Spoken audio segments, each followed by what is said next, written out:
Welcome back to my channel. আশা করি প্রত্যেকে ভালো আছেন। আজকে আমি আপনাদেরকে ব্যবসা বৃদ্ধির একটা সুলেমানি টোটকা দিব। যাদের দোকান ব্যবসা প্রতিষ্ঠান আছে কিন্তু বেচা কেনা হচ্ছে না, তাদের জন্য এই রাজমোহিনীটা খুবই ইফেক্টিভ।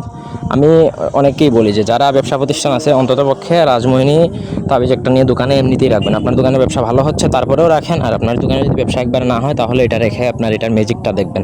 রাজমোহিনী তাবিজ কিন্তু জীবনে অনেক উপকারে আসে। যারা বিশ্বাসী, যারা বিশ্বাস করে, আল্লাহর উপর ভরসা রেখে এইগুলা কাজ করে, খুবই ইফেক্টিভ যদি সঠিক নিয়মে রাজমোহিনী ধারণ করা যায়।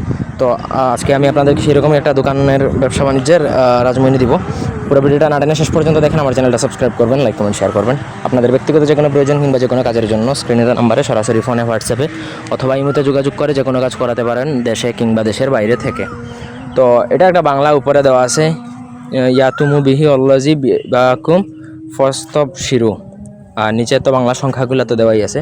আপনাকে নকশাটা ভোজপাতার মধ্যে লিখতে হবে অরিজিনাল কামসিঁদুর দ্বারা।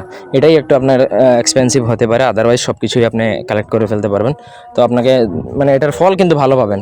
এর জন্য সামান্য যদি টাকা খরচও হয় বা একটু কষ্ট হয়, এটা আপনি স্বীকার করে নেবেন। কামসিঁদুর দ্বারা আপনাকে নকশাটা লিখবেন, ভোজপাতার মধ্যে লিখে আপনাকে দোকানের ক্যাশ বক্সে রেখে দিবেন। সম্ভব হলে দুইটা বানাবেন, একটা মালিকের পকেটে থাকবে সবসময় মানি ব্যাগে, আর একটা দোকানের ক্যাশ বক্সে থাকবে।